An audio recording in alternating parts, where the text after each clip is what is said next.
Hey, Berkeley, and welcome back to another city update during the COVID pandemic. Today, we've reached out to one of our community partners, Berkeley School District. I have Dennis McDavid, the superintendent of Berkeley Schools, here with us today. Before we get started, Dennis, how are you guys doing? How is the staff? Yeah, it's everyone's doing well. I mean, we all have our moments, and it's been a very difficult thing to go through, but everyone's holding up well. You know, our teachers would much rather be in the classroom with their kids than trying to do distance learning.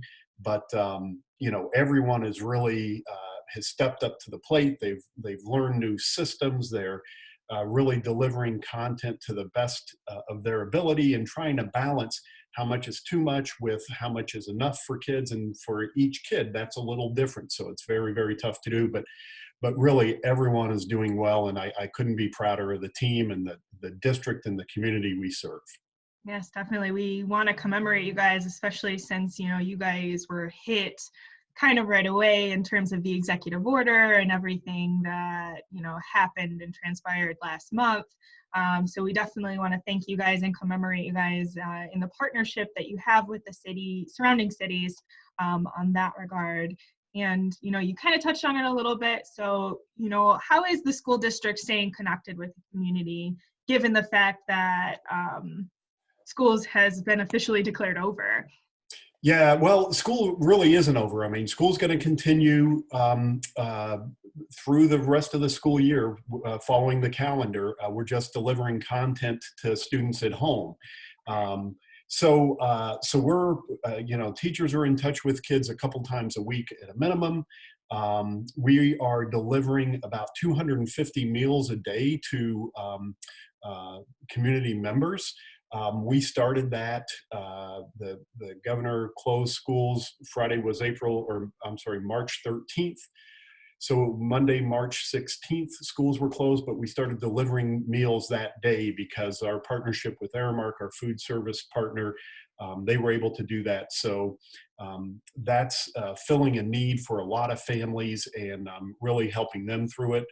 We, under one of the governor's orders, we had to create a continuity of learning plan. So we've created that. We've submitted it to the Oakland ISD, which is our intermediate school district. They've approved it and sent it on to the state.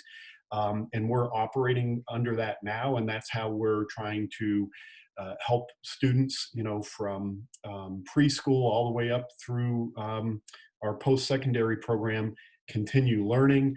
We loaned out about 400 laptops, actually over 400 laptops, to students who needed some devices to be able to continue to learn from home.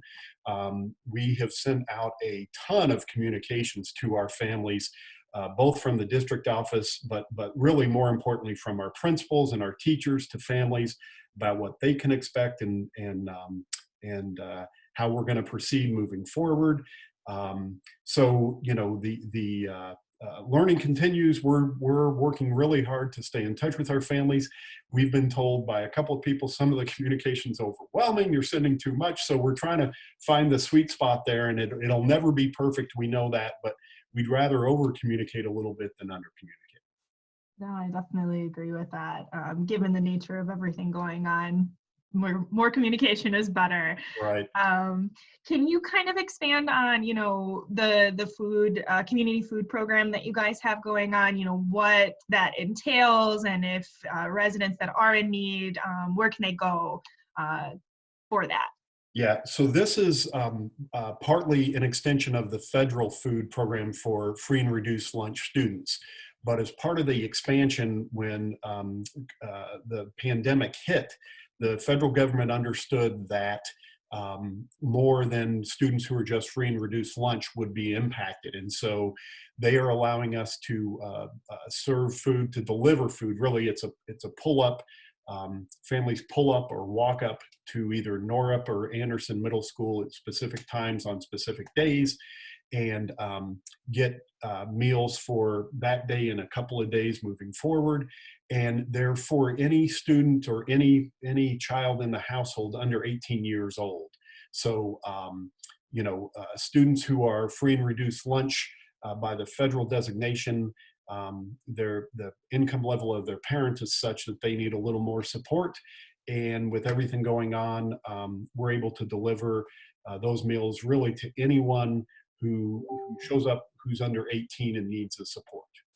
Oh, that's great. That's great. And can you kind of expand on the online learning? Is there anything unique to Berkeley schools that they're doing or that you guys are doing, or any fun things that have come out of this? I know I've been hearing back and forth from some of our council members that have kids, and they love the engagement that they see, with the Zoom, how they use the Zoom meetings. Any feedback from the teachers in that regard? Yeah, the biggest piece of feedback I think I've gotten is the teachers are saying they really miss being in a classroom with their students. That they really value learning. Learning is a social thing, so it helps to have peers with you who are learning alongside with you and questioning your thinking and maybe affirming your thinking or maybe discounting your thinking, and that's much tougher to do in a distance learning environment. And so that's one of the biggest things. I think teachers would also tell you this is a lot of work. To deliver just an hour of content takes several hours of work. And because it's new for everyone, that's not what we typically do in a classroom where an hour of content may take several hours to develop it as well, but you've developed it over time. So you already have a process in place.